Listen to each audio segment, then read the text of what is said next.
Jake works as a team leader in a small company. Every Monday morning, he arrives at the office early. He enjoys his job because he loves helping people work well together. He believes that a strong team can do amazing things. This Monday is special. Jake has to lead a new project. It is his job to plan the first meeting and get everyone ready. He needs to set up the meeting and help his team feel excited and prepared. Jake walks into the meeting room. It is quiet and empty. He turns on the lights and begins to prepare. He arranges the chairs in a circle so people can see each other. He checks the projector and makes sure it works. He puts notepads and pens on the table. Jake wants the room to feel organized and professional. Now, the meeting space is ready. Jake has set up everything. Soon, his teammates start to arrive. Jake greets each person with a smile. He says, "Good morning. I'm happy you're here. We have an exciting project to work on together." The room feels warm and welcoming. Everyone is ready to begin. Jake starts the meeting by sharing the goal of the new project. He speaks slowly and clearly. He uses simple words so everyone can understand. He explains what needs to be done and when the deadline is. Then he gives each team member a task. He chooses the tasks carefully, thinking about each person's strengths. There is a new member in the group. Her name is Amy. She is a little shy and quiet. Jake notices this. He smiles at her and says, "Amy, we'd love to hear your ideas. Please don't be afraid to speak." Amy looks surprised, but she feels happy. This moment helps her feel part of the team. During the meeting, Jake tells a short story from his own experience. He says, "A few years ago, I had to lead a project like this, but I didn't plan it well. We missed the deadline, and the client was not happy. I learned an important lesson. Always prepare and stay organized." The team listens carefully. They respect Jake for sharing his story. It reminds them that everyone makes mistakes, and it's okay to learn from them. Jake also teaches a useful word, set up. He says, "Today, I set up this meeting. That means I prepared the space and organized the time."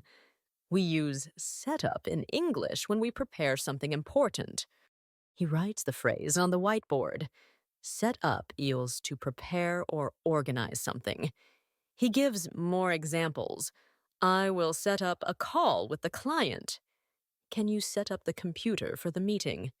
Jake encourages the team to use this phrase in real life.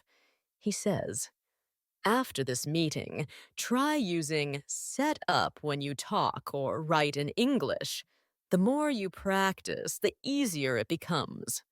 Before ending the meeting, Jake writes one more thing on the whiteboard. It is a quote from Steve Jobs. "Great things in business are never done by one person. They're done by a team."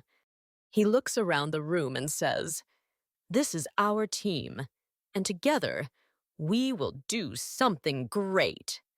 Everyone claps quietly and smiles. The meeting is finished, and people leave the room feeling motivated. They are ready to begin the project. They feel confident because Jake helped them understand their roles. He created a space where they feel safe, supported, and important. Jake watches them leave and feels proud. He knows that planning and leadership are not just about rules or schedules. They are about people. Helping others do their best is what makes a team strong. And today, he did just that. This is the start of a journey, a new project, a fresh beginning, and a team full of potential. Jake set the stage, and now the real work begins.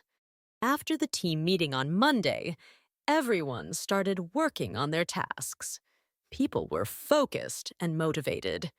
The project was moving forward. Jake, the team leader, was proud of his team. He saw people helping each other, sharing ideas, and staying on schedule. But then, something unexpected happened. On Tuesday morning, Jake got an email from Sarah, one of the team members. She said she was feeling very sick and could not come to work. She needed to rest for a few days. This was a problem because Sarah had an important part in the project. Her task needed to be finished by the end of the week. Jake stopped for a moment. He felt worried.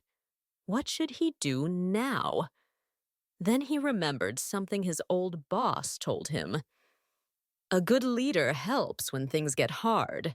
A good leader steps up when others can't. Jake decided to take action. He told the team that he would take over Sarah's task. He said, "We are a team. When one person needs help, we all support them. I'll take care of Sarah's part so she can rest and feel better." The team agreed. They respected Jake even more for stepping in. Jake worked hard that day. He opened Sarah's files, read her notes, and started working on her section of the project.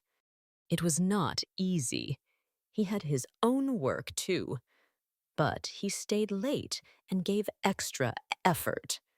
Some teammates offered to help him. Jake said yes, and together they got more done. The team's spirit was strong. On Wednesday, when Jake was almost finished with Sarah's task, he received a phone call. It was the client. The client said, "We're sorry, but we have to cancel the meeting on Thursday. We are not ready to review the project yet." Jake listened carefully. The meeting was called off. At first, he felt disappointed. The team had worked hard to prepare. But then he smiled. This change gave them more time. It was a chance to improve the project and check the small details. Jake called the team together. He said, "The client called off the meeting, but this is not bad news. It gives us extra time to do even better. Let's take this time to review everything and make our work stronger." The team felt better. They saw this as an opportunity, not a problem. Jake reminded the team of something important. He said, "Plans don't always go the way we want. But when things change, we stay calm, we stay kind, and we keep moving forward." His words gave everyone hope and energy. Now let's stop for a moment and learn two useful phrases from this part of the story. The first is take over. This means to do someone's work when they can't do it. For example, Jake had to take over Sarah's task when she got sick. The second phrase is call off. This means to cancel something. For example, the client called off the meeting because they were not ready. These phrases are often used in the workplace. They help you talk about changes and responsibilities. They also help you stay professional when things don't go as planned. If you want to practice, try writing a short sentence using take over or call off. You can think about a time when something in your life changed and you had to adjust. Maybe a class was canceled. Maybe you had to help someone else at work or school. Use these phrases in your story. Jake's week was full of surprises, but he stayed calm. He helped his team. He made smart choices. Most of all, he stayed positive. That is what makes a strong leader.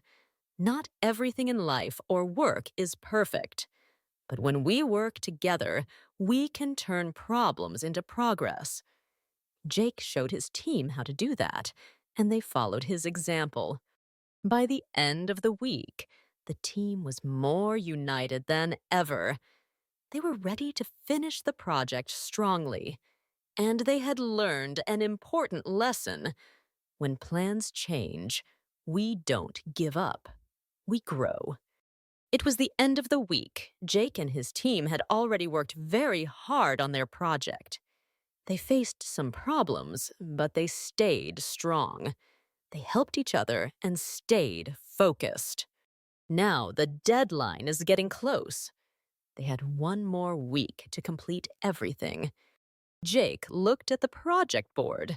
Most of the tasks were almost finished, but he saw that a few things were still not done. These were small but important tasks. Some of the team members had delayed them. They had put them off because other things seemed more urgent. Now, time was running out. Jake did not get upset. He stayed calm and kind. He said, I understand that some tasks were put off, but now is the time to complete them. We are almost there. Let's finish strong.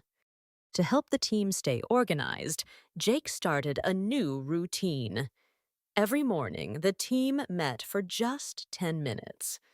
Each person shared what they were working on that day.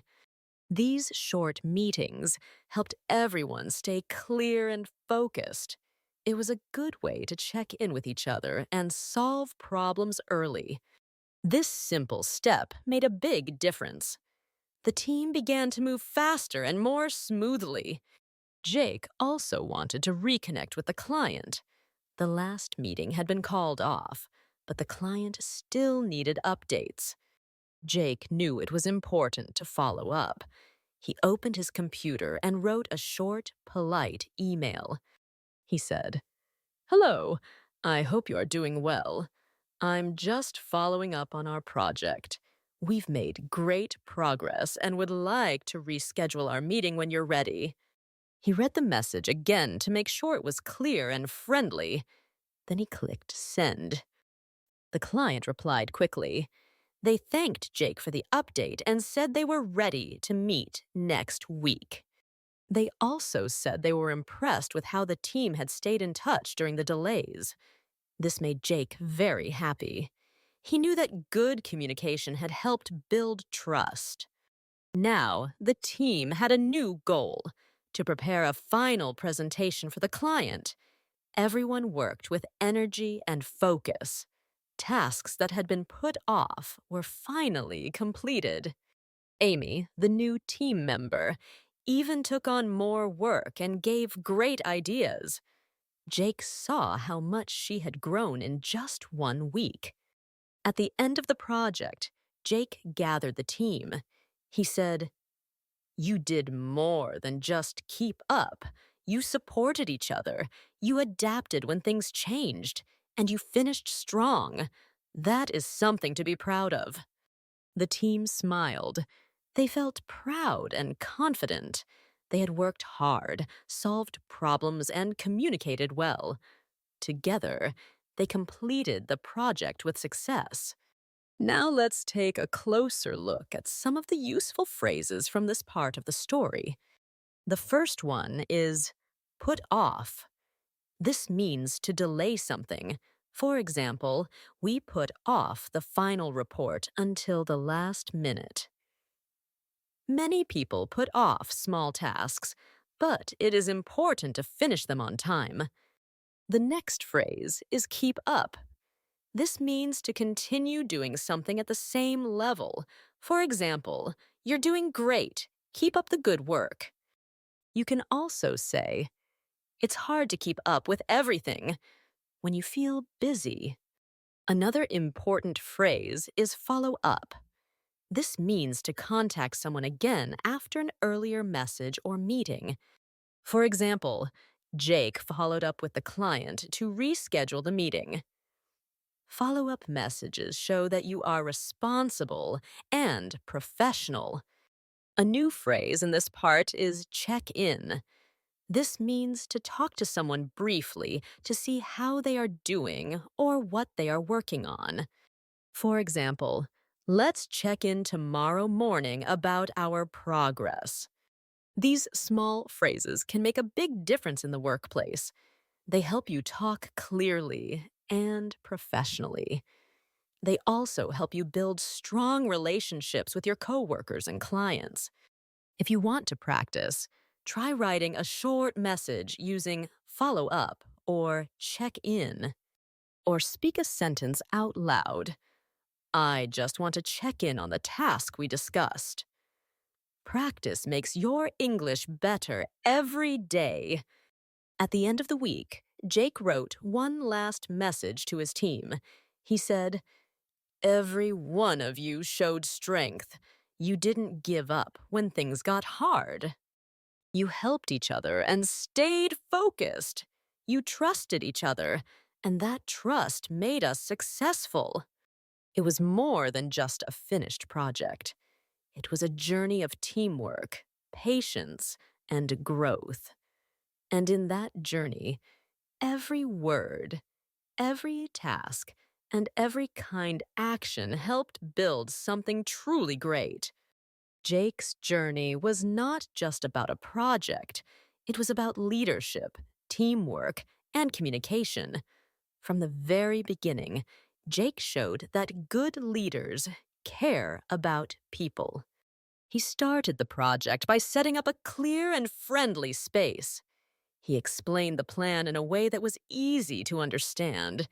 He made sure everyone felt important, even the new and quiet team member, Amy. When things changed, Jake stayed calm. Sarah got sick, and the client canceled the meeting, but Jake didn't complain. He took over Sarah's work. He helped the team stay focused. He reminded everyone that changes are a part of life. What matters is how we respond. He turned problems into chances to grow. At the end, the team finished their project with pride. They followed up with the client, completed every task they had put off, and supported one another. They stayed strong, stayed kind, and stayed together. And they did it all because of trust and good communication. Now, what can we learn from Jake's story? The lesson is simple but powerful.